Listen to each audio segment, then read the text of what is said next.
fines de la Segunda Guerra Mundial, los físicos alemanes luchaban para lograr una bomba atómica antes que los Estados Unidos y así, junto a otras armas secretas, detener la inminente caída del Tercer Reich. Pero los científicos de Hitler, quien había expulsado a Einstein de Alemania, no pudieron lograrlo.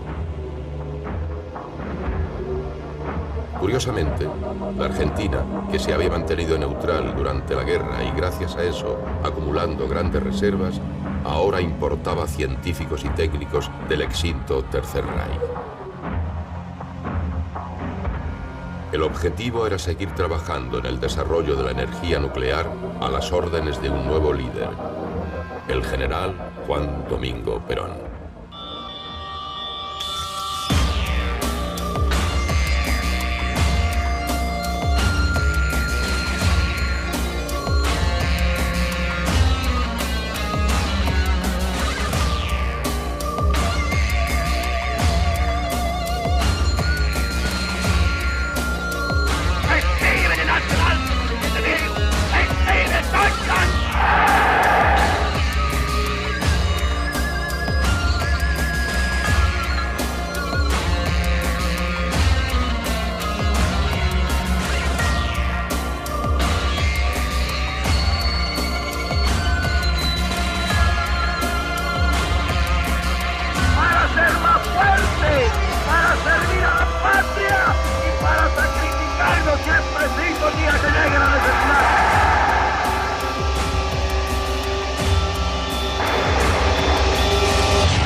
Crossing the Atlantic, President Truman announces the unleashing of the cataclysmic elemental power of the atom. A short time ago, an American airplane dropped one bomb on Hiroshima and destroyed its usefulness to the enemy. That bomb has more power than 20,000 tons of TNT. It is an atomic bomb. It is a harnessing of the basic power of the universe. The force from which the sun draws its power has been loosed against those who brought war to the Far East. We have spent more than $2 billion on the greatest scientific gamble in history. And we have won. And we have won. And we have won. Pocos meses después del discurso del presidente Truman y de la destrucción de Hiroshima y Nagasaki con bombas atómicas, la Argentina iniciaba su propio plan nuclear. Solo Estados Unidos sabía cómo liberar la enorme energía contenida en los átomos. La Unión Soviética todavía no había logrado detonar una bomba A. En 1947, la revista estadounidense de izquierda liberal The New Republic publicaba una información alarmante. La Argentina está preparando un plan militar secreto buscando la bomba atómica que no puede pasar inadvertido dado el potencial económico del país. También destacaba la posible emigración hacia ese país del famoso físico alemán y premio Nobel Werner Heisenberg. El semanario planteaba cómo un país ajeno a los conflictos internacionales podía modificar los equilibrios entre las grandes potencias de posguerra por primera vez. Era posible que las potencias triunfadoras permitieran que un país como Argentina, que había declarado la guerra al eje pocas semanas antes de su derrota, desarrollara un plan independiente de energía nuclear que nadie, fuera de los Estados Unidos, poseía. Era tolerable que los avances en tecnología atómica de la Argentina se debieran a la cooperación de científicos alemanes del extinto Tercer Reich. ¿Acaso la tercera posición que proclamaba el general Perón, equidistante del capitalismo y el comunismo, encubría un posible cuarto Reich en América del Sur? ¿Por qué la propaganda oficial de los Estados Unidos hizo todo lo posible por identificar a Perón con los nazis? ¿Hasta qué punto Perón, las Fuerzas Armadas argentinas y la población civil simpatizaban con el nacionalsocialismo? El plan nuclear argentino incluía también el desarrollo de una bomba atómica, aquella que no llegó a lograr Adolf Hitler.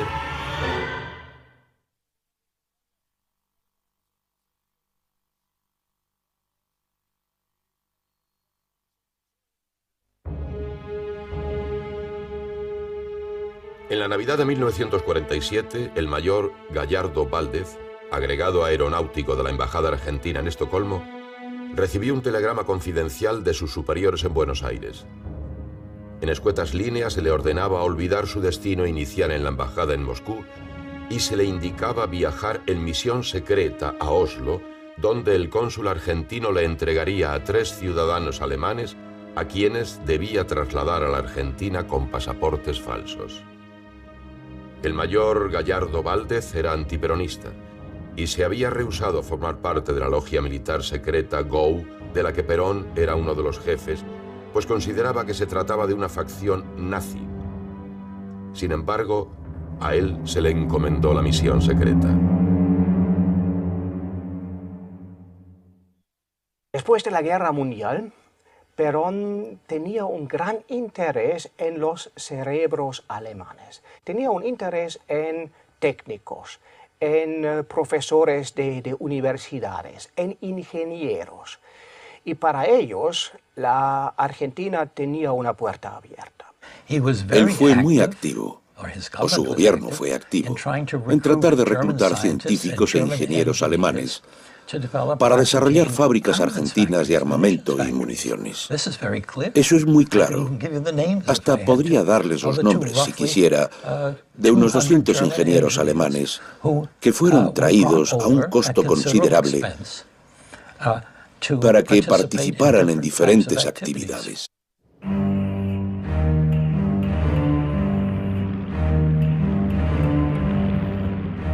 Pedro Jorge Matíes.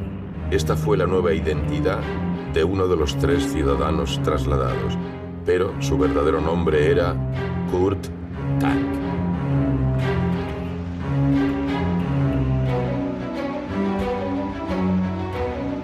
Como el famoso ingeniero aeronáutico Kurt Tank había desarrollado los más modernos aviones a reacción del Tercer Reich, su deseo era refugiarse en América del Sur para no entregar sus conocimientos a los Estados Unidos o, peor aún, a la Unión Soviética. Daba la impresión que mi padre no...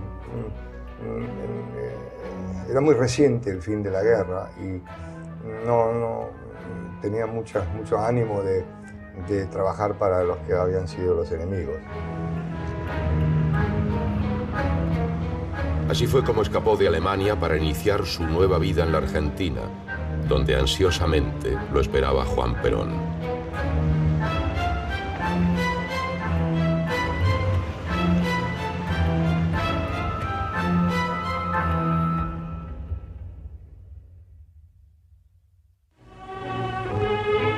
Fecha memorable en la historia de la patria. Se abre el camino para la reconstrucción nacional. Se defiende al pueblo que trabaja creando la Secretaría de Trabajo y Previsión. Hace su cargo al frente del nuevo organismo del Estado el coronel Juan Perón. El coronel Perón tuvo un meteórico ascenso en la dictadura militar establecida en 1943.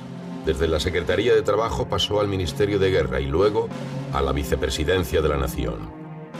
Pero fue a partir de su breve caída en octubre de 1945 y su retiro del servicio activo que Perón organizó un partido laborista a través del cual ganó las elecciones presidenciales en febrero de 1946. Buena parte de su campaña presidencial había sido financiada por Ludwig Freude.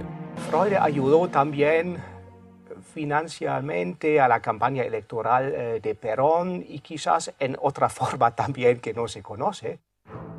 Durante la guerra, Freude había apoyado al Tercer Reich y antes, durante y después de la catástrofe nazi, era una conexión primaria entre los alemanes y el cada vez más influyente coronel Perón.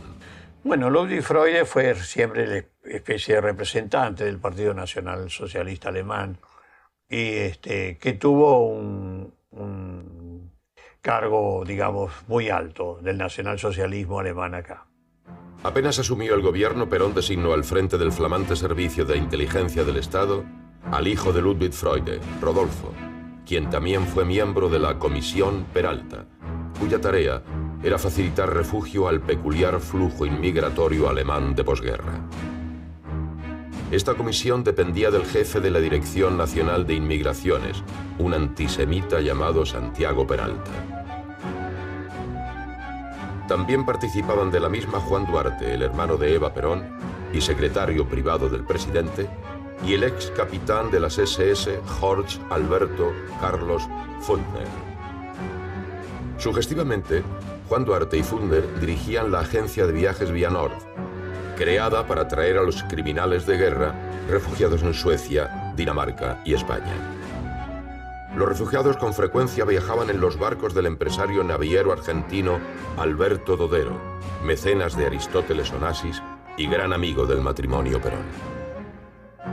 Tal era la amistad de Alberto Dodero con Juan y Eva Perón que el empresario corrió con todos los gastos del viaje de la mujer del presidente por Europa en 1947 y hasta llegó a acompañarla en la gira. 2 décadas más tarde, en una entrevista con el periodista y escritor Tomás Eloy Martínez, grabada en 1970, Perón admitió con franqueza que había ayudado a los alemanes a refugiarse en Argentina. Mucho antes de que terminara la guerra, nosotros nos habíamos preparado ya para la posguerra. Les hicimos saber a los alemanes que les íbamos a declarar la guerra para salvar miles de vidas. Cuando terminó la guerra, estos alemanes útiles nos ayudaron a levantar nuevas fábricas y a mejorar las que ya teníamos. Y de paso, se ayudaron ellos mismos. Inmigrantes alemanes no tenían ninguna dificultad de entrar en la Argentina. Aunque la emigración de Europa fue ilegal, la inmigración normalmente era legal o, digamos, semi-ilegal.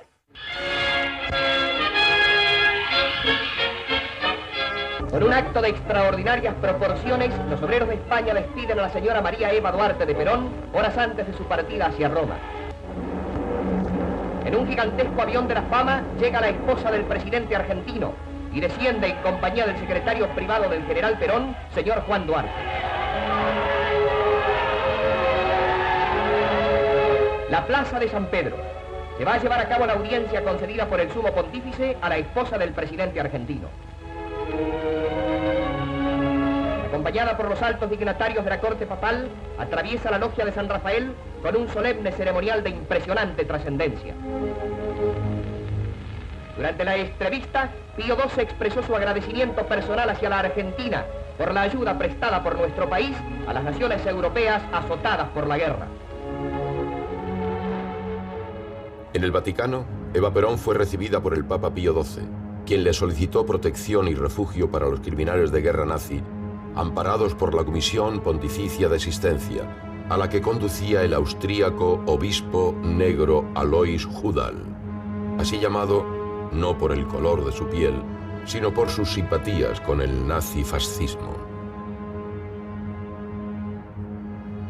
El viaje de Eva Perón por Europa fue una etapa importante en el armado de la red que favorecía la llegada a la Argentina de docenas de científicos y técnicos útiles para los planes de desarrollo de las Fuerzas Armadas, y además de cientos o quizá miles de criminales de guerra nazis, fascistas, croatas y de otras nacionalidades. Su hermano, Juan Duarte, y el empresario naviero Alberto Dodero acompañaron a Eva Perón en todo su recorrido por España, Italia, Francia, Portugal y Suiza. En este viaje, Eva Perón tuvo encuentros oficiales con jefes de Estado, como el generalísimo Francisco Franco.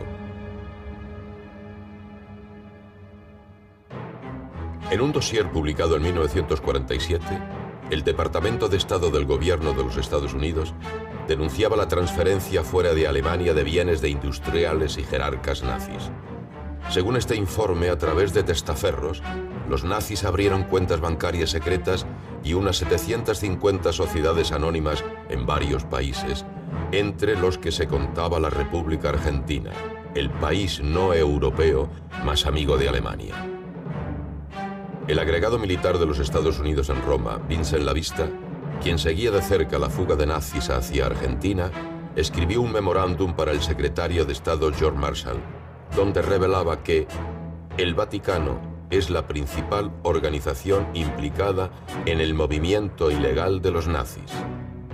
Este documento secreto se hizo público 35 años después.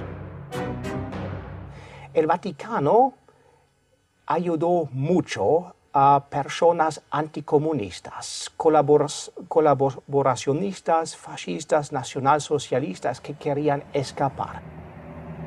La ruta de las ratas comenzaba a funcionar. En Argentina, gracias a la comisión del funcionario Santiago Peralta, junto a la agencia de viajes Vianor del ex SS Fulder y Juan Duarte. Y en Europa, gracias a la Comisión Pontificia de Asistencia y a la Cruz Roja Internacional. Tras el viaje de Eva Perón a Europa, encontraron refugio en la Argentina Joseph Mengele, con el alias de Dr. Helmut Gregor, cédula de identidad argentina número 3940484. Adolf Eichmann, con el alias de Ricardo Clement. Joseph Schwamberger, Walter Kutschmann, Ludolf von Alvesleben, Ante Pavelic, Eduard Rossmann, Gerhard Bonn, Wilhelm Sassen, Hans Fischbruck, Guido Zimmer, Klaus Barbie y Friedrich Langschner. Además de los criminales de guerra, llegaron a la Argentina dos fervientes admiradores del nazismo.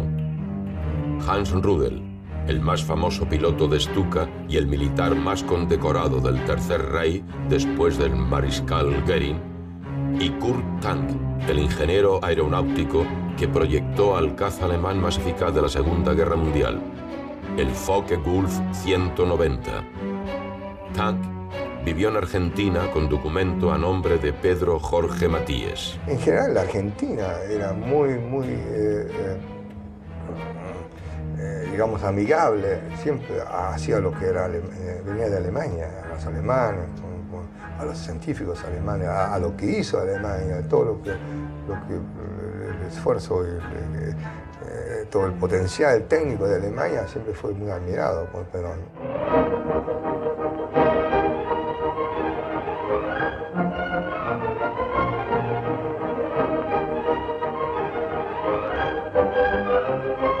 Mientras los pueblos de vieja historia viven la tremenda incertidumbre de un futuro de muy remotas perspectivas de paz y felicidad, en América una nación resuelve el insoluble problema acudiendo al patriotismo de sus gobernantes y a la fe inquebrantable de sus hijos.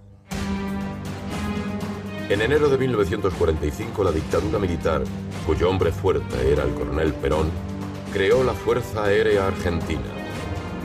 La fuerza se equipó con aviones importados fundamentalmente de Inglaterra a modo de pago de las deudas pendientes de este país con Argentina. Pero el régimen militar deseaba desarrollar una ingeniería propia. Con esta motivación contrató al ingeniero aeronáutico Kurt Tank, quien comenzaba a trabajar en el Pulky 2, basado en el proyecto del Focke-Wulf TA-183. La nueva creación voló a partir de 1950. Como parte de ese programa que utilizaba tecnología alemana y expertos alemanes, del cual hice mención antes, que intentaba traer ingenieros y químicos, trajeron a este hombre, Kurt Tank, quien era un excelente piloto, creo, y a otra gente para ayudar a construir una fábrica de aviones. Produjeron algunos prototipos de aviones. Y eso funcionó bien, hasta que uno tuvo un accidente en el que murió un piloto alemán, o más de uno de los que habían traído. Pero mi padre siempre lo voló y nunca pasó nada. Él era... Bueno, mi padre era realmente... Era la combinación ideal de un constructor de aviones, ¿no? Porque era el único de los constructores alemanes que volaba, y eso es una gran ventaja, porque él sentía la aerodinámica del avión, y lo podía... Todo lo que él teóricamente ideaba, lo probaba, ¿no? Y eso es muy importante, ¿no? Poco después de llegar a la Argentina, el ingeniero Tank recomendó al presidente Perón que incluyera al físico austríaco Ronald Richter en el creciente plantel de científicos y técnicos alemanes al servicio del gobierno peronista. Tang estaba realizando un excelente trabajo en la fábrica militar de aviones de Córdoba con el Pulqui 2 y su recomendación fue atendida por Perón.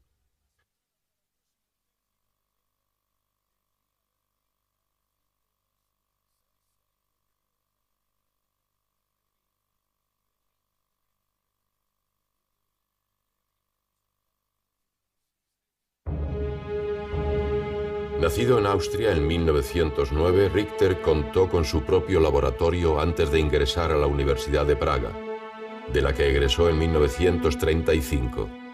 Antes de partir a la Argentina, Richter trabajó para la corporación alemana AEG y para el Institut du Pétrole en París.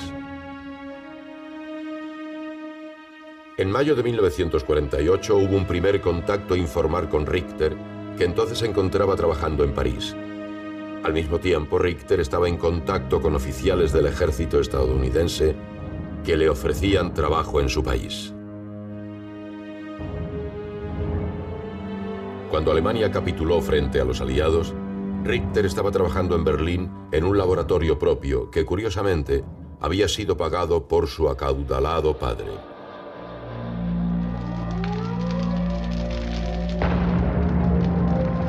Antes que los rusos ocuparan la capital del Reich, Richter destruyó el laboratorio con ayuda de su colaborador Heinz Jafke y se refugió en la zona de ocupación de Estados Unidos, donde el teniente coronel Elmer Stahl se interesó por sus trabajos.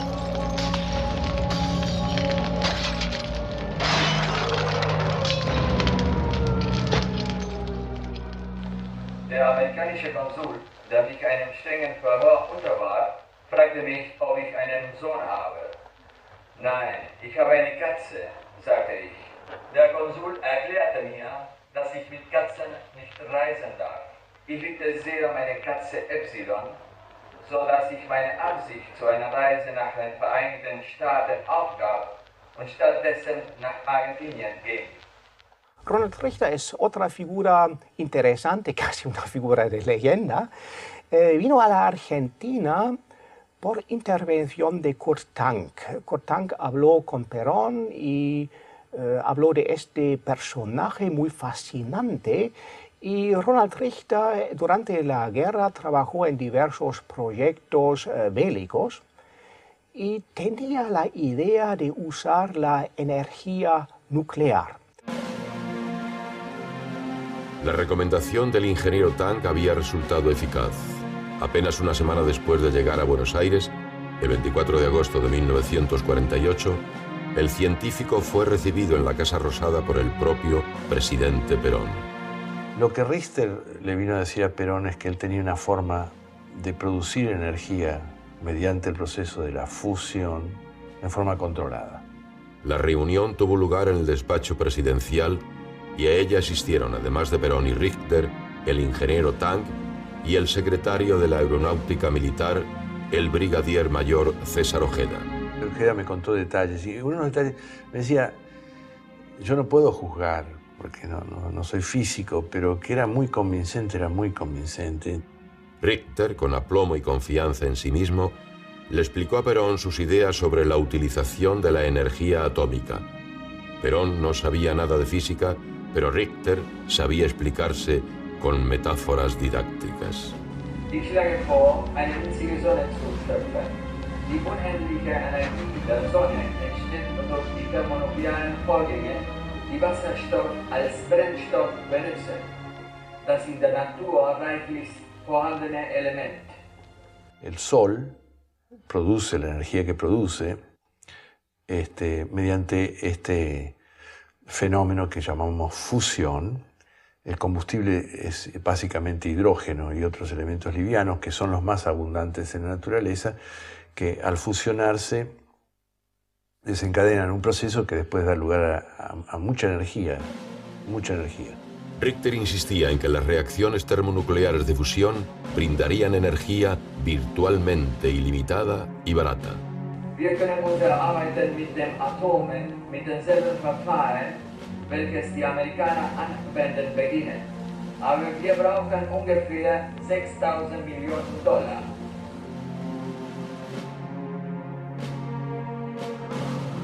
Das ist sicher, mit diesem Verfahren können wir Energie erzeugen, wenn Sie mir 6.000 Millionen Dollar geben. Das andere Verfahren besteht in der Schmelze. Auf diesem Wege können wir Erfolg haben oder nicht.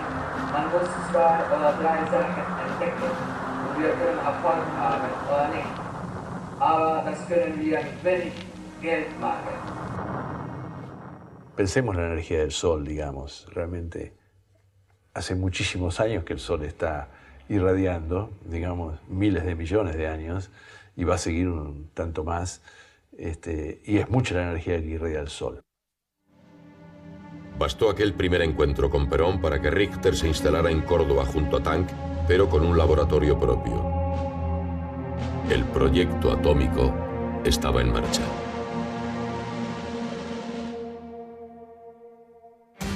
En Córdoba, Richter trabajó sin mayor novedad por unos meses.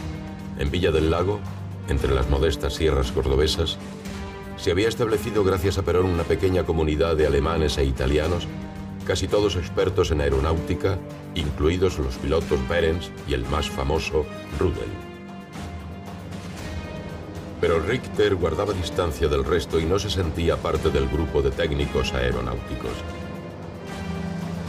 Casi todas las semanas, Richter y Tank viajaban a Buenos Aires, donde participaban de discusiones técnicas en la secretaría del brigadier mayor Ojeda. En Villa del Lago todo marchó bien, hasta que algunos incidentes revelaron que la personalidad del Dr. Richter no estaba exenta de graves defectos. Era autoritario y tenía una beta paranoica que le hacía ver espías y saboteadores en todas partes, incluso entre sus colaboradores. Así, la relación de Richter con el veterano as del bombardeo en picada Hans Rudel y el resto de los alemanes comenzó a complicarse. Cuando su colaborador Jafke, que le había ayudado a destruir su laboratorio en Berlín, llegó con su esposa a Villa del Lago, contratado a pedido de Richter, la vida de este y su esposa se limitó a verse con los Jafke.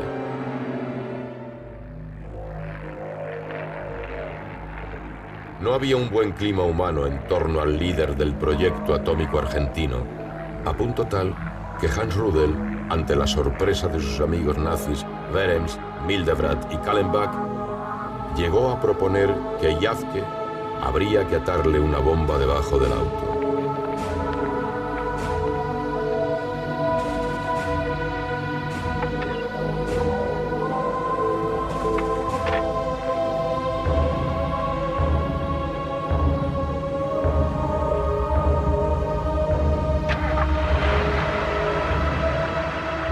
Afortunadamente, este hecho jamás sucedió.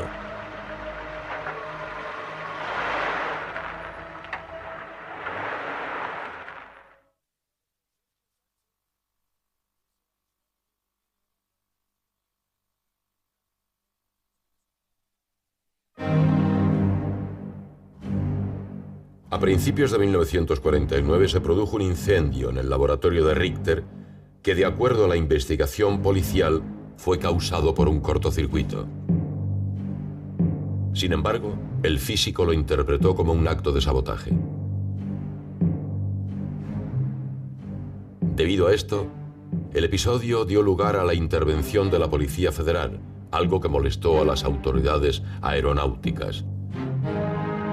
Lanzando acusaciones de espionaje, Richter se negó a seguir trabajando en Villa del Lago. Se supone que no era un sabotaje, digamos. Nadie pudo probar por sí o por no, pero simplemente era un cortocircuito. El incidente llegó pronto hasta los oídos de Perón, quien resolvió que el escándalo en el Instituto Aeronáutico en Córdoba no debía interferir con sus planes atómicos. Para solucionar el problema, Perón recurrió a un antiguo camarada de la logia GOU que lo había llevado al poder, el coronel Enrique González. González había recibido entrenamiento militar en Alemania y, como oficial adscrito a la Wehrmacht, había estado en el frente de batalla a las órdenes del general Heinz Guderian. El coronel Enrique González conocía a Perón desde 1917, época en la que habían compartido un mismo destino militar. Cuando Perón llegó al poder, la amistad entre ambos se enfrió, pero a principios de 1948, Perón lo mandó llamar y le otorgó un cargo en la Dirección de Migraciones y la vaga tarea de fomentar el poblamiento de la Patagonia. Al año siguiente, Perón volvió a convocarlo y, según el testimonio de González, le dijo: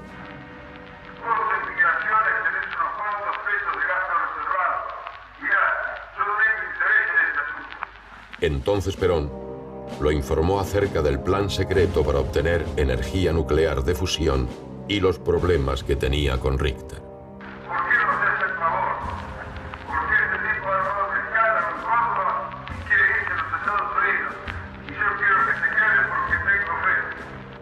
Por coincidencia, el coronel González ya sabía lo que estaba sucediendo en Córdoba. Su hijo, un teniente de aeronáutica, estaba destinado en el instituto y, gracias a que hablaba inglés y alemán, obraba de intérprete de los extranjeros recién llegados. El coronel González viajó a Villa del Lago, se entrevistó con Tang y visitó los laboratorios donde Richter había suspendido su trabajo. Richter consiguió todo lo que pedía, fuera caro, muy caro o extremadamente caro.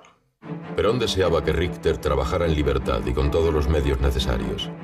Así se creó un grupo dedicado a la búsqueda de un emplazamiento adecuado para un nuevo laboratorio. El propio Richter, con Kurt Tang, el brigadier mayor Ojeda y el teniente González participaron en la búsqueda. Sobrevolaron parte del territorio argentino y en particular la Patagonia, que era el territorio favorito de Perón. Finalmente, Richter eligió una pequeña isla de 60 hectáreas a 1 kilómetro de la costa y a solo 7 kilómetros de la ciudad de Bariloche, en el vasto lago Nahuel Huapi.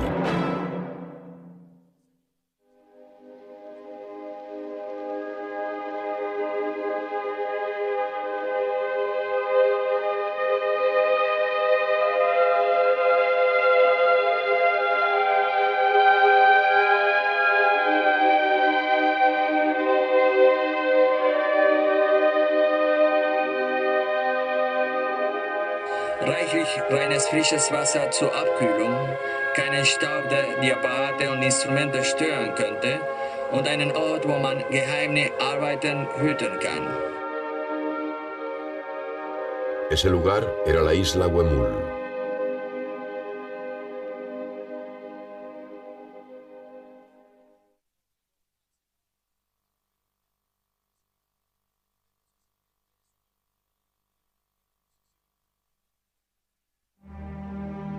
En el despacho presidencial, en la Casa Rosada, se reunieron Perón, Richter, Tang y los principales ministros del gobierno argentino.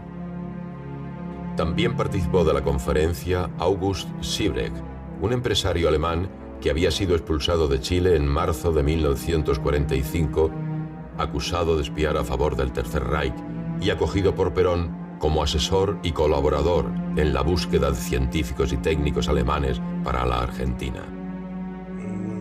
Mi padre era como un nexo y muchas veces lo consultaron porque él tenía un buen contacto a través de otras personas interpuestas con Perón, que era el doctor Siebrecht, ¿no? Perón explicó el proyecto atómico de Richter a los presentes y comentó que una de las aplicaciones prácticas sería un motor atómico para submarinos. Finalmente, designó al coronel González al frente del secreto Plan Nuclear Argentino. Los planos de las obras, bajo las órdenes de Richter, ya estaban en marcha.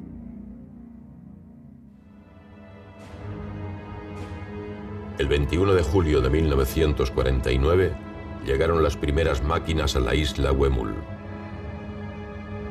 La segunda compañía de ingenieros desembarcó personal, maquinarias y materiales en aquella pequeña isla boscosa y hasta ese día deshabitada. Y empezó todo el movimiento de construcción en la isla, que significaba camiones y camiones y camiones de ladrillos que pasaban desde la estación ferroviaria a Playa Bonita. Y que de ahí se transbordaban en tremendos transbordadores a la isla.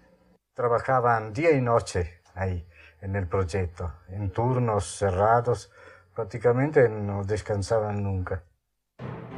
El matrimonio de Ronald e Ilse Richter se mudó a Bariloche en marzo de 1950.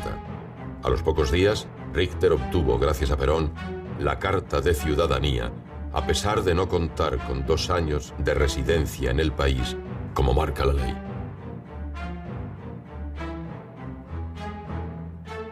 En la isla había 400 personas trabajando. Los lanchones cruzaban el estrecho lago que la separaba de Playa Bonita con camiones cargados de maquinarias y materiales. La empresa estatal Fabricaciones Militares y el ejército tenían orden superior de otorgar la máxima prioridad a los pedidos provenientes de la isla Huemul. Un momento en el país que escaseaban bolsas de cemento y ladrillos porque todo se iba para la isla Huemul, de manera que eso implicaba un movimiento muy grande en toda la Bariloche. También la Fuerza Aérea dispuso de maquinaria propia. El comandante Blasón, piloto a las órdenes del coronel González, realizó incontables vuelos a Bariloche desde diversas ciudades de Argentina. Y se llevaron a cabo vuelos especiales a Gran Bretaña, Estados Unidos y otros países para introducir en secreto los materiales estratégicos que Richter necesitaba. Un memorándum del coronel González afirmaba que la mitad de los materiales y equipos necesarios se consiguieron de contrabando. Aparatos importados de la Philips, de Europa, especialmente de Holanda, aparatos que nunca se hubieran podido conseguir normalmente. Al poco tiempo de haberse instalado Richter en la isla, el general fue a inspeccionar el lugar junto a su esposa Eva. El 8 de abril de 1950 el matrimonio llegó a Isla Huemul. El presidente quedó positivamente impresionado por las obras. Una platea de hormigón de 20 metros de lado, sobre la que se levantaba el encofrado de madera para los muros del futuro reactor de grandes dimensiones, lo dejó impactado. Los noticieros radiales y cinematográficos y los periódicos de la época controlados por Perón no se hicieron eco de la visita presidencial al lugar más secreto del país. Aunque los trascendidos sobre un proyecto especial que se generaba allí ya se escuchaban más allá de la ciudad de Bariloche. Fue una visita corta, no, en realidad nadie hablaba de eso, no. El dinero que demandaba el proyecto de la isla Huemul ya no se podía justificar como gastos reservados de la Dirección de Migraciones que conducía el coronel González. Para justificar estas erogaciones, Perón firmó el decreto 10.936 que creaba la Comisión Nacional de Energía Atómica, cuyo primer presidente era él mismo y el secretario general el propio coronel González. La firma de Perón no despejó, sino que confirmó las sospechas que flotaban en Buenos Aires, Washington y Río de Janeiro. Desde Brasil, el político radical en el exilio, Agustín Rodríguez de Araya, denunció en una nota recogida por la Folha da Manhã de Sao Paulo que el gobierno argentino buscaba la bomba atómica y que el enunciado pacífico del decreto que creaba la CONEA era un telón que pretendía ocultar la ambición hegemónica de Perón. La tercera posición declamada por Perón pretendía una Buenos Aires equidistante de los polos de la Guerra Fría entre Washington y Moscú, como si aquella Argentina autoritaria, católica, militarista y sindicalista fuera para el resto de la humanidad una alternativa digna de consideración entre el capitalismo liberal y el comunismo totalitario. Para afianzar esta declamación de independencia era necesario algo más que las reservas acumuladas por el Banco Central durante la guerra. Había que emular los logros del fascismo y del nacionalsocialismo que el capitán Perón había visto con sus propios ojos entre 1938 y 1941. Perón tenía una línea nacional socialista. Acordémonos, ¿no?, que el partido nazi se llamaba nacionalsocialismo, un socialismo nacional. Tal vez cuando llegó al poder con sus ideas, Él deseaba poder moverse con continuidad en esa dirección. Perón admiraba esta forma de solución. Para él no fue adaptable uno por uno a la Argentina, pero quizás parcialmente. Perón copió la nacionalización de varias empresas, el control estatal de los sindicatos, el turismo obrero y la idea novedosa de crear una Secretaría de Cultura de la Nación. Cuando por fin tomó todo el poder en 1946, no admiraba ni a los Estados Unidos, ni a Gran Bretaña, ni a la Unión Soviética, ni a Francia. La Italia y la Alemania que había admirado hasta poco antes estaban de rodillas, invadidas y bombardeadas. Para establecer su patria libre, justa y soberana, y con criollo cinismo para no ofender a los triunfantes, Perón aprovisionó a su país de todo lo que pudo rescatar del naufragio del eje Roma-Berlín.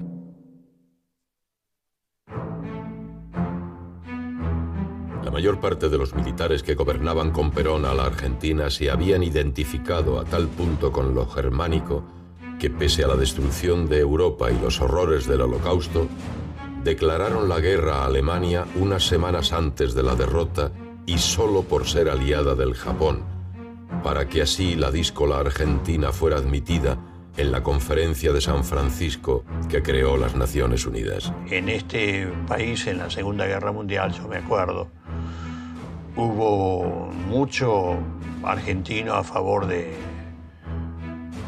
nacionalsocialismo alemán, o de Alemania, digamos. Los alemanes escaparon a la Argentina para organizarse nuevamente para formar un cuarto Reich. Fue una propaganda intensa por parte de los británicos, y en esta propaganda figura también la Argentina como un campo de futuro batalla. Los que creían esta propaganda fueron los Estados Unidos. El Focke-Wulf TA-183 renacía en las Pampas como Pulqui 2. El as de los bombarderos en picada, Hans Rudel, cooperaba en la construcción de las fuerzas armadas más poderosas de Sudamérica. El flamante servicio de inteligencia de la Casa Rosada era conducido por el hijo de un alemán de fuertes conexiones con el nazismo. El proyecto atómico argentino, nominalmente pacífico, era dirigido por un físico austríaco que había trabajado en el Tercer Reich. Perón ya soñaba en voz alta con un submarino de propulsión nuclear de industria argentina. También con la bomba atómica celeste y blanca.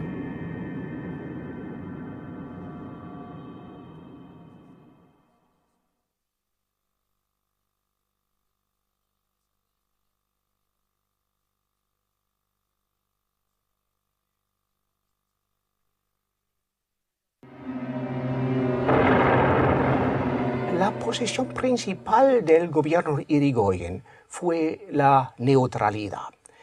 Eso fue percibido como un acto amistoso por parte del pueblo alemán y también por parte del gobierno alemán. Entonces, la posición de la Argentina en la opinión pública en Alemania fue muy positiva. Irigoyen mantuvo una política latinoamericana de oposición a la política imperialista norteamericana. Podríamos llamarla neutralidad benévola respecto de Alemania. Los triunfadores no permitieron que Alemania fuera admitida en la Liga de las Naciones, dejándola fuera del nuevo orden internacional, liderado, entre otras naciones, por Estados Unidos, que se encontraba gobernado por el presidente Thomas Woodrow Wilson. Solo una nación alzó su voz en favor de que no hubiera naciones excluidas como Alemania y se retiró de la Asamblea en protesta. Esa nación era la República Argentina.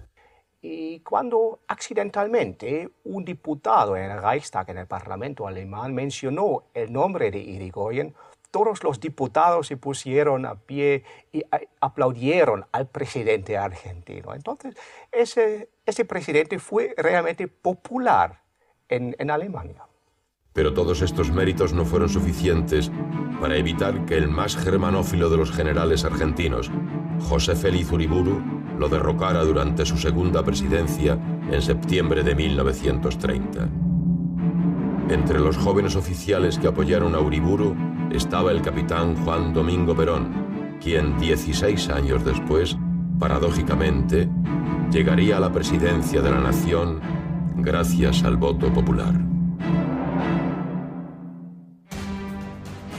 2 años después, en 1933, llegó a Buenos Aires Willy Kohn, el comisario de la Auslandorganisation, una organización para el exterior del partido nazi. Kohn fue recibido en un Mercedes-Benz adornado con banderas con la esvástica y la delegación de bienvenida lo saludó con el brazo derecho extendido. La misión de Kohn era fundar el Partido Nazi Argentino, en un acto que se realizó junto al Stalem o Cascos de Acero, otra organización pro-nazi. Pero, ¿cómo impactaría esto en la política exterior de Estados Unidos y en sus relaciones comerciales con el extremo sur de América?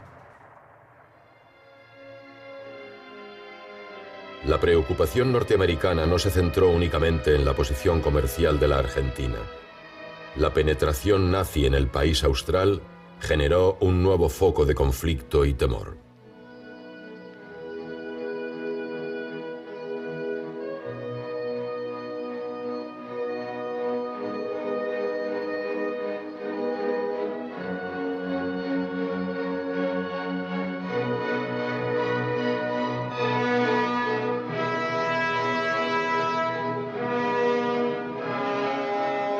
Tal era el afianzamiento del Partido Nacional Socialista en el país que en la propia Alemania se promocionaba a la Argentina como una nación amiga.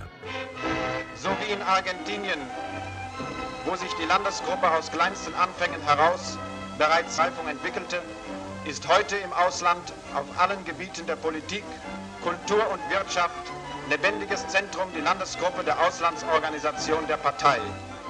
En este contexto internacional de penetración de la propaganda nazi, la Argentina era una nación adepta a la causa. A tal punto que el 10 de abril de 1938, en el Estadio Luna Park de Buenos Aires, se organizó un acto al que concurrieron más de 20.000 personas para celebrar el Anschluss, la anexión de Austria al Tercer Reich.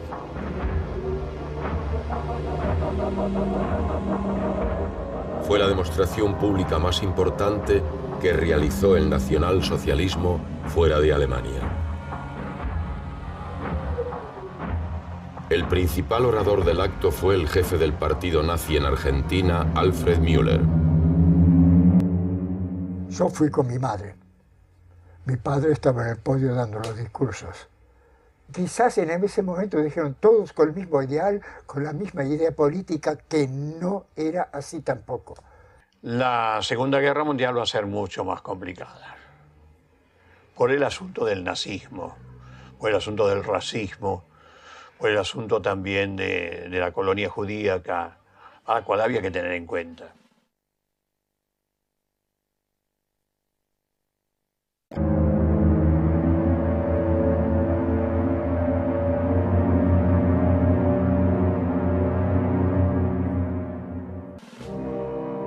La Argentina ha declarado, como es notorio, su neutralidad frente a la actual guerra europea. En septiembre de 1939, Alemania atacó a Polonia desatando la Segunda Guerra Mundial. Coincidentemente, el entonces teniente coronel Perón estaba en viaje de instrucción por Italia. En Roma, Perón presenció ante una plaza Venecia colmada el discurso del duce Benito Mussolini anunciando el ataque de Italia a Francia ya invadida por los alemanes. Creo que Perón estaba mucho más cerca del fascismo italiano. Su idea de usar los sindicatos en apoyo del gobierno surgió del ejemplo de Mussolini. Ciertos lineamientos tomó tanto de Mussolini, de los primeros años del mussolinismo, como del nacionalsocialismo hitleriano. En marzo de 1943 se crea el Grupo de Oficiales Unidos. Se trataba de una porción muy pequeña en un ejército que tenía miles de oficiales. Sus fundadores fueron los coroneles Enrique P. González, Miguel A. Montes, Emilio Ramírez, hijo del general Ramírez, y Juan Domingo Perón. Sus integrantes eran nacionalistas, neutralistas, anticomunistas y simpatizantes del eje. El GO era una organización que comenzó con unas 18 o 19 personas. Se suponía que era secreta y desarrollaron un reglamento.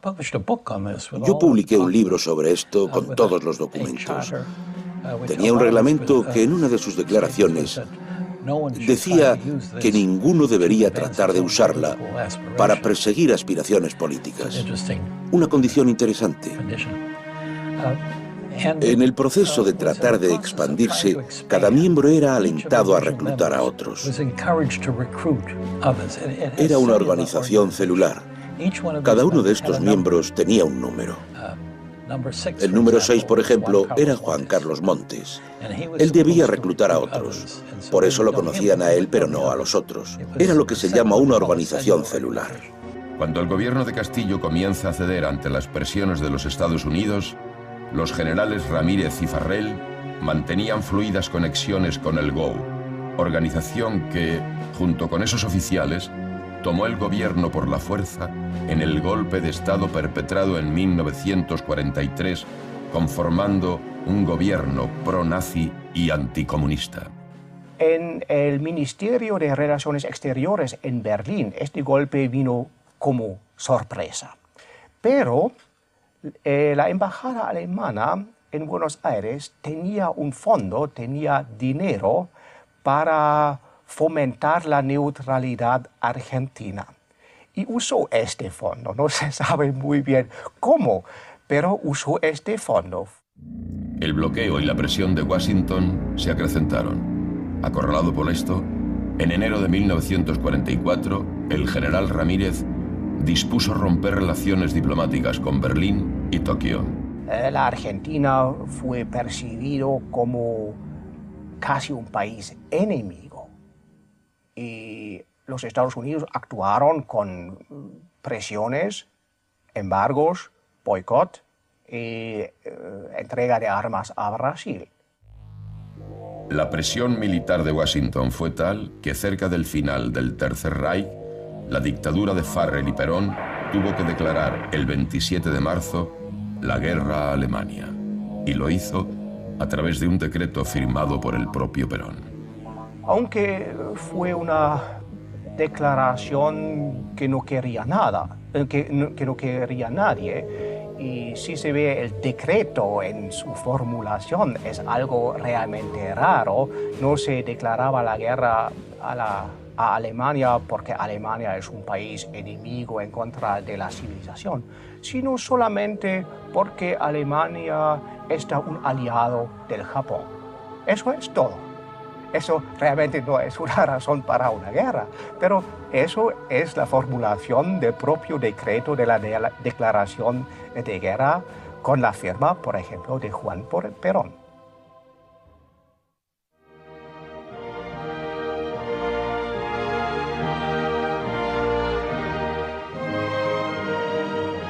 Sin embargo, las simpatías con Alemania se mantenían muy vigentes.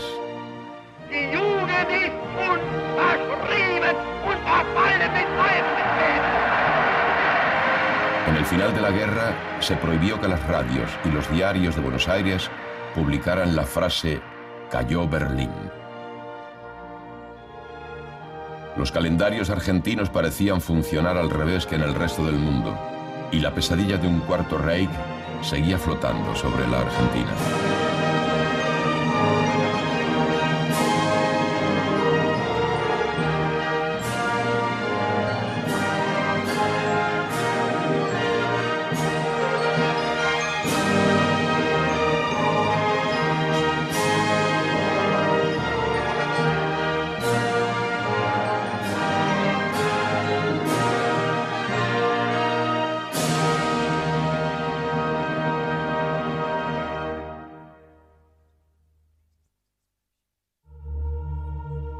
no lo querían aceptar.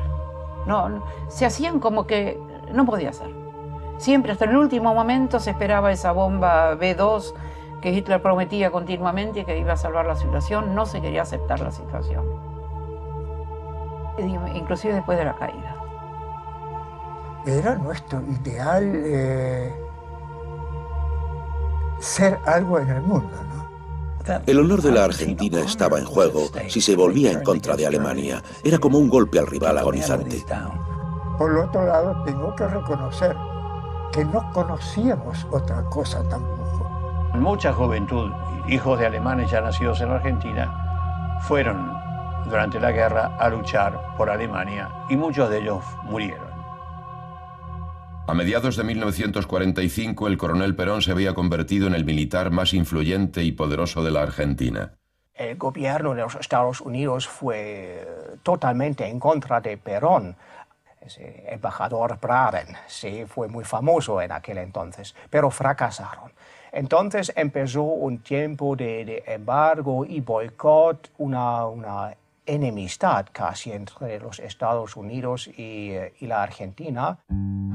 Pocos meses después, la revista The New Republic sorprendió al mundo con su artículo sobre el plan nuclear militar secreto de Perón.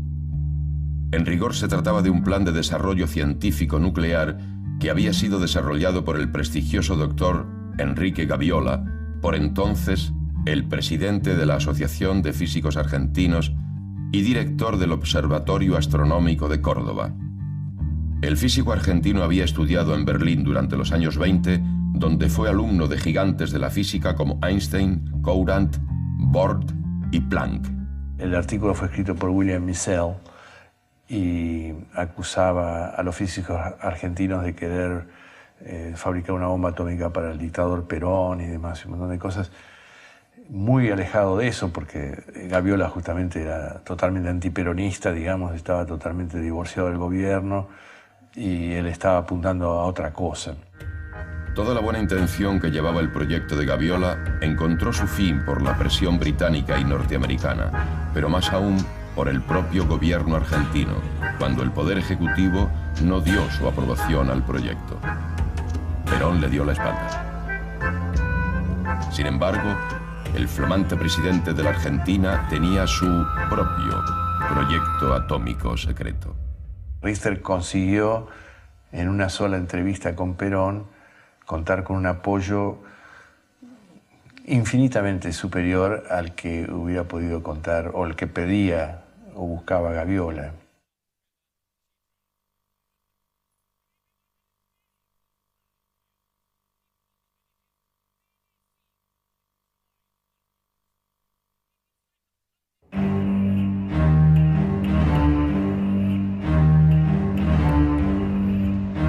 En mayo de 1950 se comenzó a construir el reactor de Richter en la isla Huemul. Se trataba de un monumental cilindro de hormigón de 12 metros de alto por otros tantos de diámetro. Los obreros no podían detenerse. Sabía que estaban interviniendo en el proyecto más importante de la historia de su país. Fantástica, porque había una actividad colosal, un entusiasmo sobre todo enorme. Por supuesto, todo el mundo estaba muy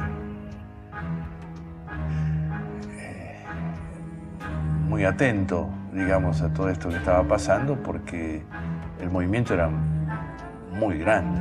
El gran esfuerzo no había sido en vano. La obra concluyó exitosamente. La isla Huemul ya se había transformado en el primer centro atómico de fusión nuclear del mundo.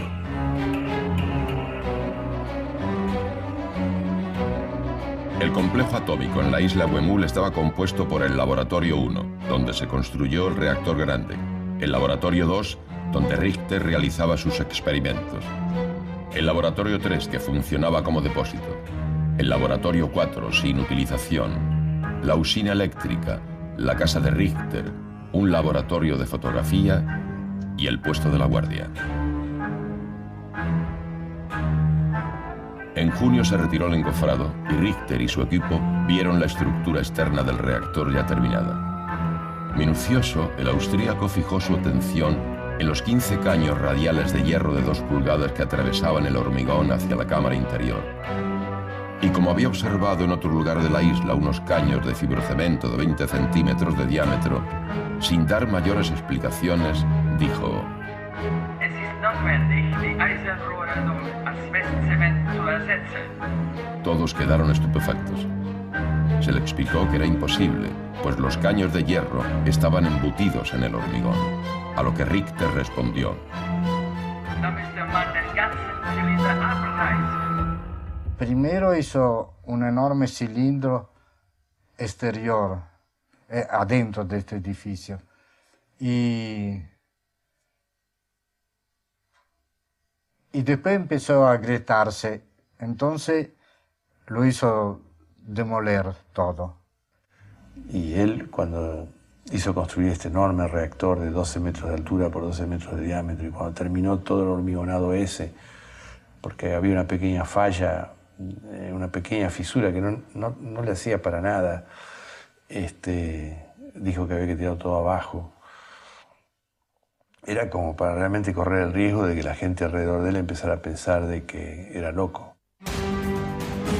Richter ponía a veces los ojos en blanco, como un visionario, abstraído, encerrado en sí mismo. Parecía como una persona que entraba en trance. Mezcla de niño y genio. Era una combinación de un ser infantil que tenía ideas propias de científico. Se metía en todos los detalles y continuamente introducía modificaciones. A veces era extremadamente minucioso. Así describían a Ronald Richter las personas que habían trabajado con él en la isla Huemul. Algunos lo apoyaban a fondo, como el doctor Ehrenberg, el técnico Jafki, unos alemanes, y otros dudaban un poco. Esas características en su personalidad lo llevaban a cambiar de parecer con regularidad y provocar conflictos en el seno de su grupo de trabajo. A tal punto que en cierta oportunidad había tomado la decisión de demoler la estructura de hormigón del futuro reactor y reconstruirlo a 20 metros de profundidad. La decisión dejó perplejo a su entorno, que rechazaba la nueva idea. Perón tuvo que intervenir una vez más en el loquero provocado por Richter y templar los ánimos del equipo. Hizo un pozo enorme de unos 15 metros de profundidad y 15 de ancho más o menos, y pensaba hacer adentro el reactor. Y después, de golpe, lo hizo rellenar todo. A mediados de junio de 1950, en medio del revuelo causado por sus demandas, Richter viajó a Córdoba para ver a su padrino y protector, el ingeniero Kurt Tank. En la provincia mediterránea, estuvo presente en una de las primeras pruebas del vuelo del prototipo del Pulky II, que era la reencarnación argentina del avanzado caza alemán Focke-Wulf, diseñado por Tank. Pero el vuelo de prueba concluyó con un accidente en el aterrizaje que casi le cuesta la vida al piloto Otto Behrens y destruyó el prototipo. Pocos meses después, probando un nuevo prototipo del Pulky II, Behrens murió en otro accidente. Bueno, Behrens era piloto de prueba en Alemania y después, bueno, especial para el Pulky II. Lamentablemente se estrelló. Como si Tank no tuviera ya bastantes dolores de cabeza con el Pulky, Richter fue a buscar el apoyo de su patrocinador. Tank elevó un informe que aseguraba que el trabajo de Richter estaba bien encaminado hacia el éxito, es decir, cerca de hallar la anhelada fusión nuclear. Richter se reunió con el coronel González y el presidente de la Nación, quien ponderó el informe de Tank, los datos aportados por González y la convincente explicación de Richter. Todo indicaba que el camino seguido era el correcto. Por eso Perón decidió satisfacer las demandas de Richter, ordenando demoler la monumental estructura del reactor. Richter regresó a Isla Güemul reconfortado por el respaldo de Perón. Poco después, su esposa Ilse dio a luz una niña, Mónica. El gato Epsilon ya no era hijo único. En esos tiempos, en una carta que escribió a un amigo en Suecia, Richter decía: Das ist eines der interessantesten Projekte der Welt, welches später bestätigt werden wird. In Argentinien gibt es keine Hindernisse. Das Leben ist noch billig und sehr angenehm. Hier gibt es noch einen Winkel, wo man die Sachen großartig machen kann. En torno a Richter crecía la impresión que el físico austríaco no estaba totalmente en sus cabales. Obsesionado por la posibilidad de espionaje y sabotaje en su planta nuclear, una tarde ordenó a todos sus colaboradores ir a ver Nubes Negras, una película de Hollywood sobre espionaje en las experimentaciones atómicas norteamericanas. Luego ordenó a su equipo de colaboradores que tuvieran una sesión de entrenamiento en tiro con pistola en el polígono de la guarnición. En otra ocasión, en una reunión de amigos en su casa, dijo que la radioactividad haría perder la virilidad a los hombres que trabajaban en el Laboratorio 2. Y también comentó que la isla podría convertirse en una masa de vidrio si fallaba en una de las pruebas del proyecto, y en ese caso habría que evacuar a la población de Bariloche. Pero la principal preocupación de Richter era la seguridad. Por lo que leí en los libros de Marescotti, él era una persona bastante insufrible y tenía una gran confianza en sí mismo. Efectivamente, las personas que estaban alrededor de él, si bien no eran físicos ni eran técnicos, empezaron a decir: pero este señor está loco. Organisation Plan Project Güemul tituló Richter a las 4 carillas escritas en alemán que envió a Perón con la nota Top Secret al pie de tapa. La mayor parte del documento se refería a la seguridad del proyecto y, lo más importante, era el pedido de un control absoluto sobre la isla, sugiriéndole a Perón un plan de protección extrema. Y proponía que hubiera una guardia armada con indicación de abrir fuego, autorizar y obligar al personal a portar armas para imposibilitar que ingresen agentes secretos. Además, la construcción de una torre de observación con faro giratorio, la disposición de una guardia doble en los laboratorios ultrasecretos, un plan de iluminación que no debía ser difundido y la disponibilidad de una lancha de invasión dispuesta para trasladar tropas en caso de ataque o llegada de espías. Dicen que había un par de agentes que se habían infiltrado así como técnicos y que espiaban lo que hacía. Eso parece, pero no puedo decir cómo fue la cosa. Y vigilancia había toda la gendarmería, estaba la sección EMUL, eran todos gendarmes que vigilaban la isla día y noche. A ver, a mí me citaron una vez porque Richter inventó que en el Cerro Otto había un matrimonio alemán que con larga vista lo controlaban en la isla. Y bueno, había el jefe de la guardia personal de Richter, me vino a buscar y tuvimos una entrevista en uno de los pabellones que ahora es pabellón del instituto y que pertenecía al ejército. Bueno, y esa pobre gente la bajaron del Cerro Otto, un matrimonio, no sabían castellano, no sabían qué les pasaba, no tenían idea de qué se trataba. En febrero de 1951, una nueva crisis se desencadenó en la isla Güemul.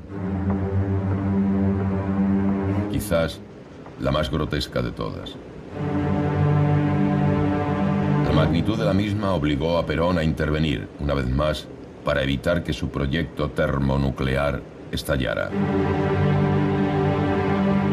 En febrero, el coronel Fox quiso ir a ver qué pasaba en la misteriosa isla y allí se encontró con una gran sorpresa. Aunque no esperaba el mejor recibimiento, los hechos superaron cualquier predicción. La leyenda dice que lo apuntó con una pistola, lo hizo retroceder y lo hizo caer al agua. alguien dijo con un poco de una sonrisa de que la gorra quedó flotando. Es cierto que tuvo una crisis grande. Una actitud ofensiva que hubiera merecido el repudio y la sanción. Sin embargo, el 28 de febrero, Perón le envió una carta manuscrita que decía: Mi querido amigo, lamento lo ocurrido con el coronel Fox. Se trata de la vigilía militar y de un malentendido, según me explica el ministro del Ejército. Mi deseo es que usted trabaje allí tranquilo y sin preocupaciones de ningún género. Para tal fin, adjunto una orden mía que usted puede hacer valer allí en todas circunstancias. Con mis mejores deseos, le envío un gran abrazo y congratulaciones por los éxitos ya alcanzados. Juan Perón. Aún más increíble es la orden que Perón adjuntó a su carta. Por la presente queda usted designado mi único representante en la isla Huemul, donde ejercerá por delegación mi misma autoridad. Buenos Aires, 1 de marzo de 1951. A través de esta orden, Richter quedó investido de poderes presidenciales dentro de los límites de la isla Huemul. Una concesión sin precedentes y, sin duda, anticonstitucional.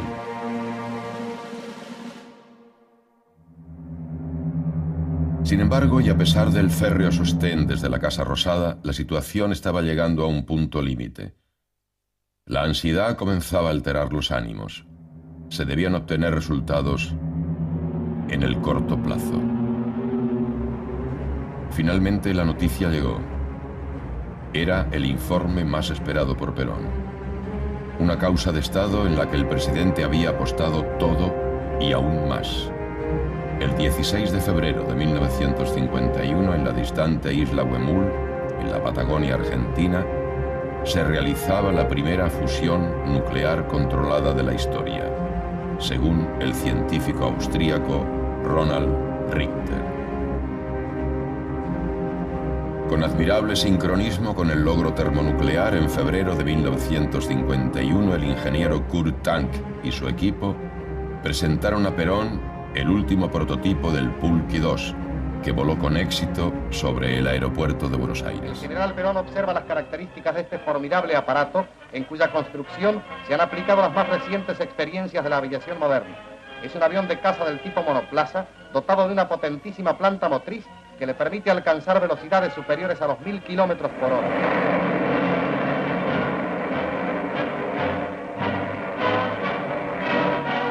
Realizado el vuelo, el presidente de la República saluda y felicita al diseñador y piloto del aparato, ingeniero Kurt Tank. Todos miraban a la Argentina, tenía un avión de última generación en aquella época, tenía un científico que desarrollaba la fisión nuclear y bueno, entonces él estaba en un plano político muy interesante para por eso venían también acá para ver qué pasaba. Un país en posesión de tecnología avanzada cambia el mapa, cambia el peso político de un país, claro. En posesión de energía sin límites. Si un país está en esta posición, tenía un peso mucho más grande. Y si existe, por ejemplo, la opción de cambiar esta energía en un arma, eso también cambia mucho. Entonces, con un poderío militar de esta índole, la Argentina hubiera sido un país con mucho más influencia y con una situación de amenaza.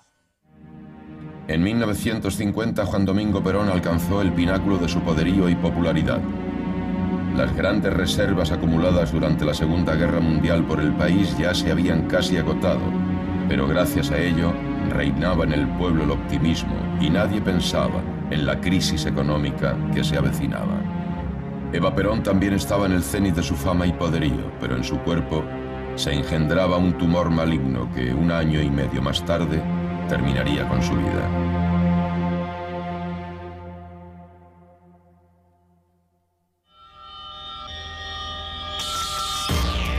El objetivo de Perón de la nación en armas también parecía un hecho, pues los gastos militares de Argentina superaban a los de Chile, Colombia, Perú, Brasil y Venezuela juntos. La Argentina de Perón y la España de Franco eran los dos únicos países del mundo donde el nacionalsocialismo y el fascismo no eran una pesadilla del pasado reciente, sino un sueño nostálgico donde la humillante derrota se mezclaba con deseos de revancha. En la guerra habían perdido trágicamente a sus padres putativos, Adolf Hitler y Benito Mussolini, pero en la próspera Argentina de posguerra habían encontrado a un padre adoptivo y protector. En la Argentina, ser nazi no era un problema, quizás era casi una virtud.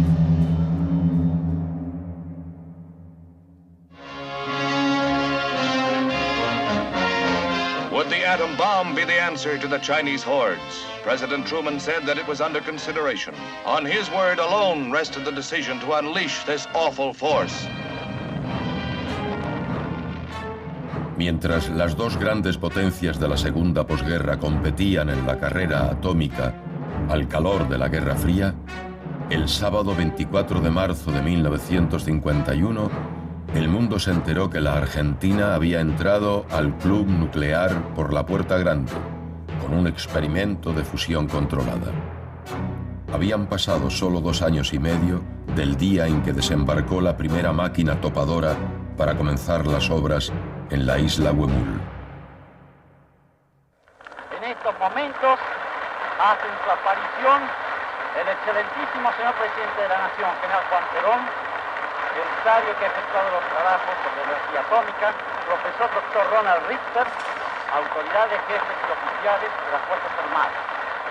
Les ofrezco mi disculpa por haberlos convocado un sábado tan temprano. Sé que muchos de ustedes terminan sus tareas nocturnas muy tarde. Esta clase de estudios se está desarrollando en este momento en muchas partes del mundo. Es indudable que nosotros no hemos podido escapar a esta clase de lucubraciones científicas. Y como sabrán, cuando doy mi información me aseguro de su veracidad. El verdadero autor y creador de estas experiencias en nuestro país es el profesor Ronald Richter. El 16 de febrero de 1951, en la planta de energía atómica en la isla Huemul de San Carlos de Bariloche, se llevaron a cabo con éxito reacciones termonucleares bajo condiciones de control en escala técnica. Richter escribió el comunicado en sí,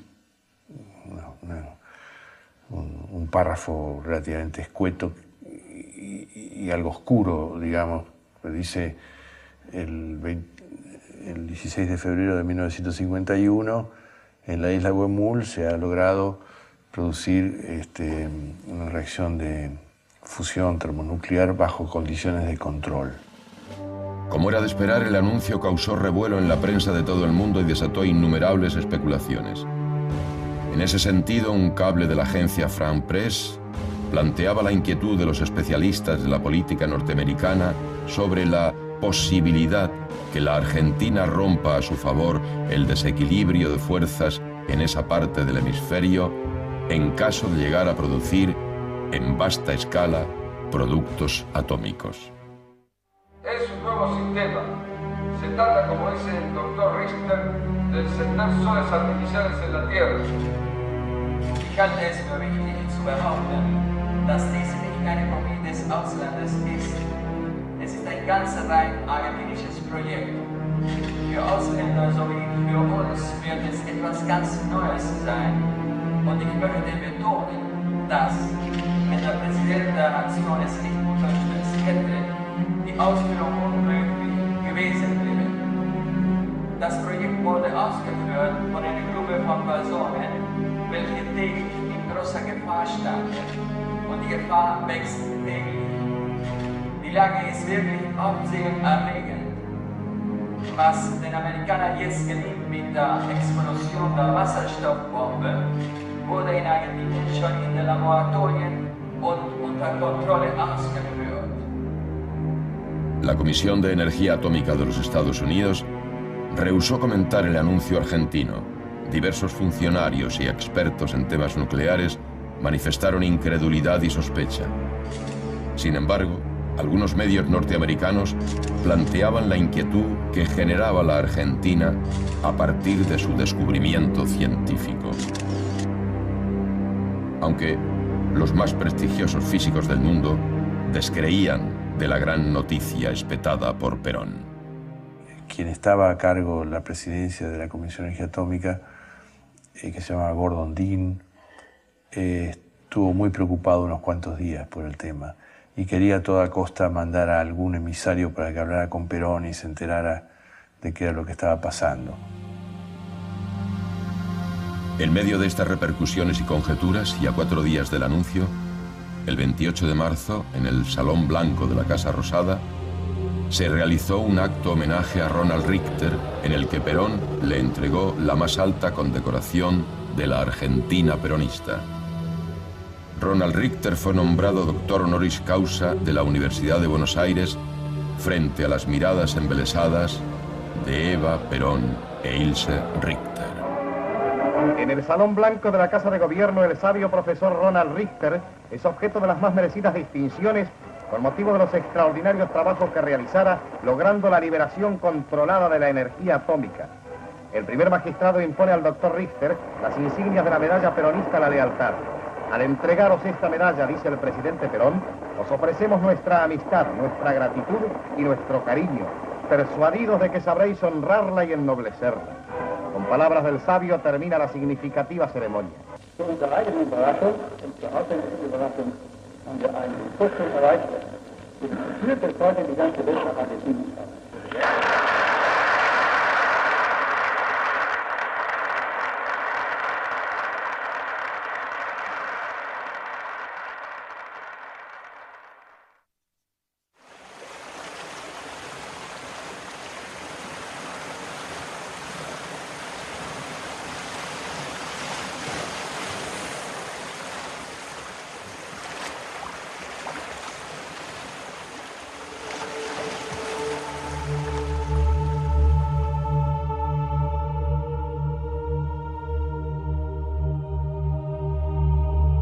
Dos años y medio después, la planta nuclear Bariloche fue desactivada en el más absoluto secreto. A pesar de esto, el acceso al lugar permanecía vedado.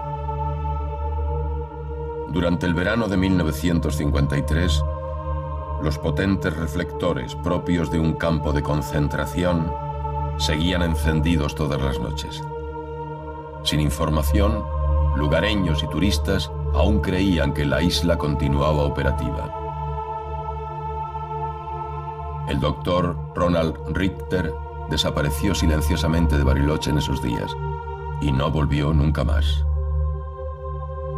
¿Qué sucedió con el proyecto científico más importante de la historia? ¿Por qué el doctor Richter sostuvo hasta el día de su muerte, en 1991, que había tenido éxito?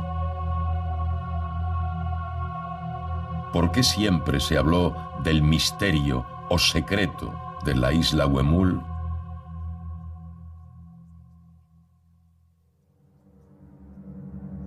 ¿Fue posible en 1951 lograr obtener un descubrimiento que hoy en día no lo pueden realizar todas las naciones más poderosas del mundo en conjunto? Él tenía algunos instrumentos que de una manera indirecta le podían permitir establecer la temperatura, que para producir fusión es necesario alcanzar temperaturas del orden de la del Sol, que son 10 millones de grados. El día anterior, Heinz Jafke, la mano derecha de Richter, había realizado varias veces un experimento que consistía en disparar un arco voltaico dentro de un cilindro que contenía litio e hidrógeno y observar los resultados con un espectógrafo y 2 detectores de radioactividad Geiger-Müller. En la placa del espectógrafo quedaba registrado el espectro de los elementos quemados en el arco voltaico. Tras el revelado de la placa, el espectro aparecía en forma de una serie de delgadas líneas verticales. Efectivamente, estas líneas tenían una curvatura, tenían como si fuera en el tiempo un desplazamiento. Pero lo que pasa es que el mecanismo de deslizamiento era medio defectuoso y la placa se movía y se inclinaba Me lo decía el propio Jafke esto. Por la tarde, Jafke alcanzó las placas recién reveladas a Richter, quien saltó de entusiasmo y marchó a ver al capitán González. Dice, y cuando yo vi eso y se lo mostré a Richter, él dijo, ¡Eureka! Acá tenemos el resultado que buscábamos. Y que él mismo le dijo, doctor, se movía. Esto es por el hecho de que se movía. No. El Jafke le dijo, tenemos que repetir esto, no puede, digamos, no quiero repetir nada.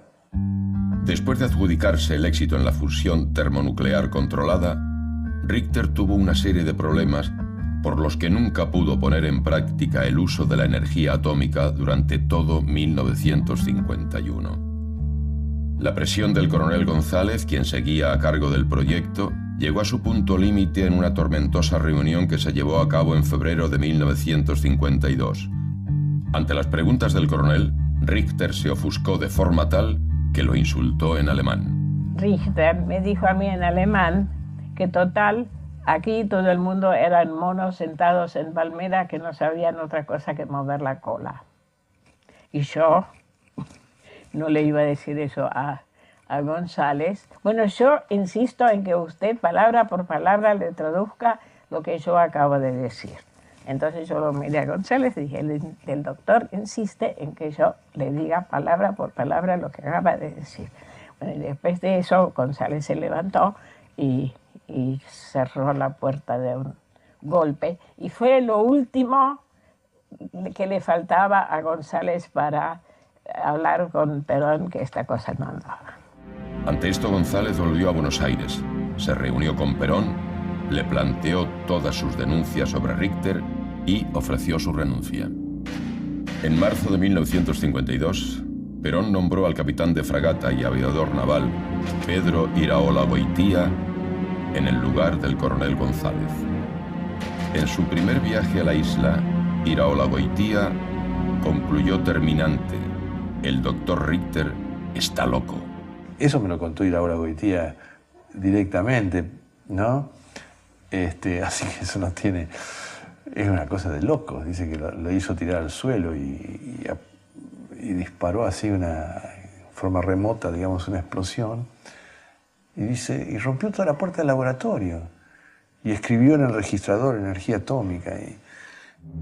En septiembre de 1952 viajaron a la isla científicos y legisladores en plan de inspección. Los detectores registraron radiaciones, qué sé yo, pero parece que el origen no era por reacción nuclear, sino por los campos eléctricos. Pero todas esas experiencias fallaron. Ni siquiera Richter dijo que habían sido buenas, digamos, fallaron y no había ninguna duda. Pero él lo mismo seguía insistiendo de que había tenido éxito en aquella otra ocasión, en el 1951. El doctor Balseiro y el ingeniero Báncora, integrantes de la comitiva, calificaron de farsa el trabajo de Richter. Después, el profesor alemán Richard Ganz y el doctor argentino Antonio Rodríguez, dos prestigiosos físicos, restaron toda validez al descargo de Richter. El acto final en la carrera atómica de Richter fue un careo entre él, el profesor Ganz y el doctor Rodríguez en la oficina del ministro Mendé en la Casa Rosada. Fue el tiro final para Richter. El científico no supo defender su posición con rigurosidad. Perón ya le había quitado su apoyo. Perón ya no accede más a entrevistarlo a Richter. Por supuesto, Richter se viene a Buenos Aires e intenta verlo a Perón, no lo consigue, y en su lugar le ponen a esta pareja, digamos, Ganz-Rodríguez. Y bueno, Ganz-Rodríguez son también concluyentes. ¿Y después qué pasa? A los 2 días, Richter regresó a Bariloche, pero solo lo dejaron volver a su chalet de Playa Bonita. El 4 de diciembre, el New York Times afirmó que el sueño atómico de Perón se desvanece. Al poco tiempo, Richter partió en silencio a una pequeña casa que se le proporcionó en la localidad de Monte Grande, en las afueras de Buenos Aires. Tiempo después se comprobó que la mayoría de los aparatos registradores de Richter estaban mal conectados o directamente desconectados. Richter pide ser escuchado y los diputados dicen no, esto está contra la ley, de que nos pida explicaciones y demás. Y entonces lo meten preso en el Congreso. Está 5 días preso en el Congreso, en el edificio del Congreso. Y ahí lo va a entrevistar gente del New York Times y todo. Entonces en el New York Times sale, Richter promete devolver la medalla de la lealtad peronista cuando salga de la cárcel y demás.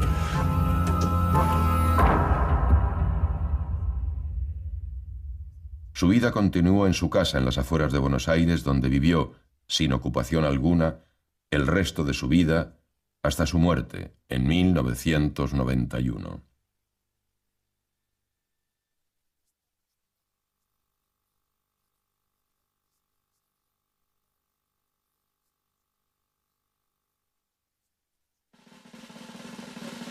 La energía termonuclear de fusión de Industria Argentina fue un fracaso.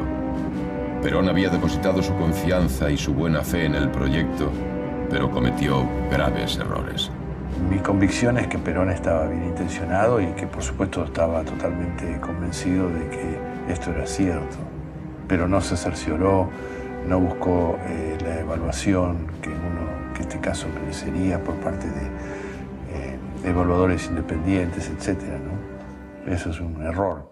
Haberse aventurado en soledad en ese fastuoso proyecto, a espaldas de todas las instituciones y procedimientos legales, sin consultar al ejército o a los científicos argentinos, en el plan atómico de un solitario físico extranjero, de dudosa formación y trayectoria, terminó costándole millones al Estado argentino. Era capaz de decir prácticamente cualquier cosa y decirlo con un aplomo extraordinario. Yo tuve esa experiencia personal, digamos, las cosas que Richter me dijo realmente me causaron admiración en el sentido de su aplomo, de su seguridad, y todo lo que me decía estaba mal. Yo creo que era un vivo. Y con la misma ligereza con la que había contratado a Richter, Perón aprobó la construcción del centro atómico en la isla Huemul, un lugar demasiado visible y vulnerable para ser el centro de investigación más secreto del país. Él lo tenía Perón, que le creía y chao.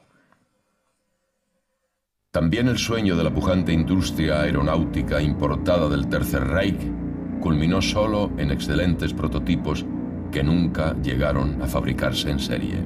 Perón fomentaba la aviación copiando a algún ministro alemán. En su momento quería hacer la Argentina el país de los aviadores. Bueno, era muy interesante para Argentina, ¿no? Armarse en ese sentido con todo este material humano que quedó ahí un poquito a la deriva, y si bien muchos fueron a Estados Unidos, era el momento de dar un paso acá, era realmente importante y lamentablemente no se aprovechó, ¿no? Por cuestiones políticas después, ¿no? Era el resurgir, era otro resurgir que se nos vino abajo. Hicimos nuestros aviones, teníamos una fábrica de aviones en Córdoba y lo desmantelaron todo. Lo tuvimos. ¿Por qué lo perdimos? Nadie se hace esa pregunta, ¿no?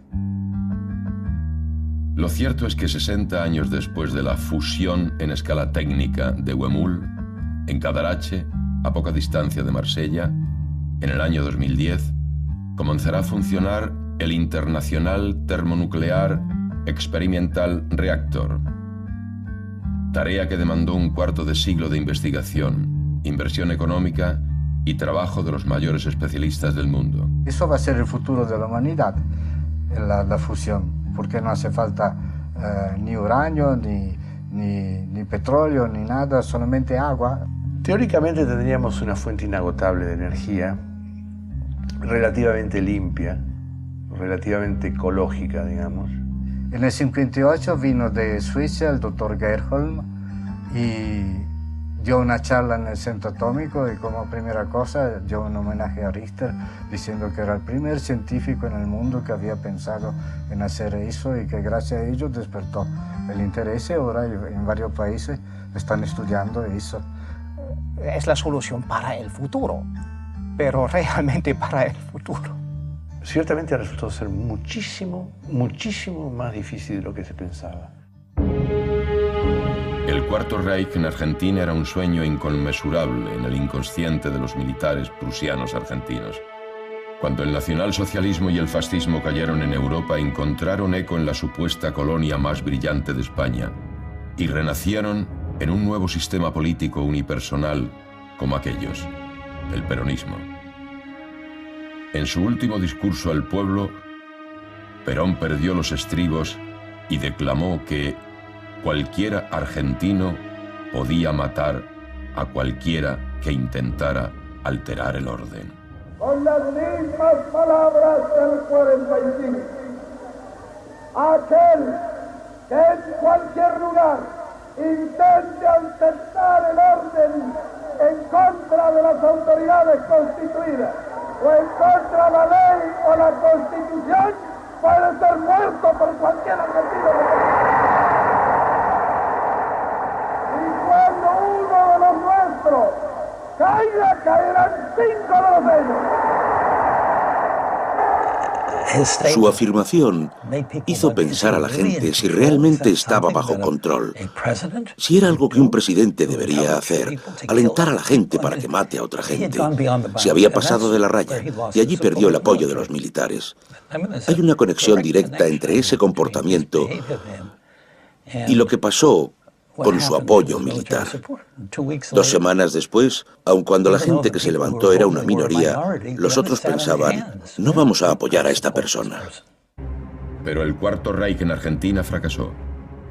Al igual que el Imperio Argentino y la fusión termonuclear controlada, quedó trunco y cayó junto con el peronismo.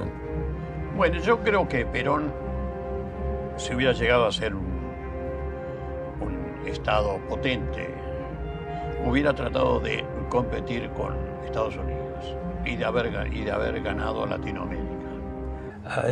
Se puede jugar con la idea de si fue esto o aquello, pero en mi opinión, Perón no era tanto un ideólogo como un inteligente político oportunista. Tal como los experimentos de Richter en la isla Huemul, a los nazis en Argentina por muchos años les sobró apoyo y complicidad del gobierno. Qué locura la nuestra en Argentina. Era un mundo completamente distinto al que yo encontré en Alemania.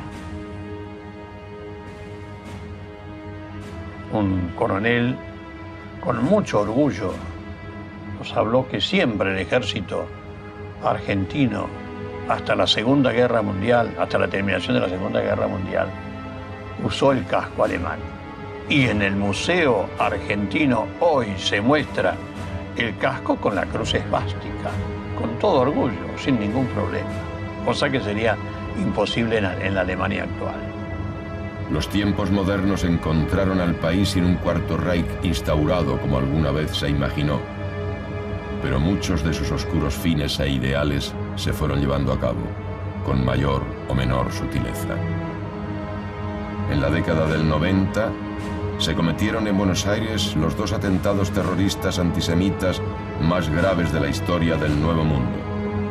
El estallido de una bomba en la Embajada de Israel, que causó 27 muertos en 1992, y el atentado contra la Asociación Mutual Israelita de Buenos Aires en 1994, que mató a 86 personas. Ambos atentados permanecen impunes. Hasta estos tiempos llegó la sombra negra del Cuarto Reich en la Argentina.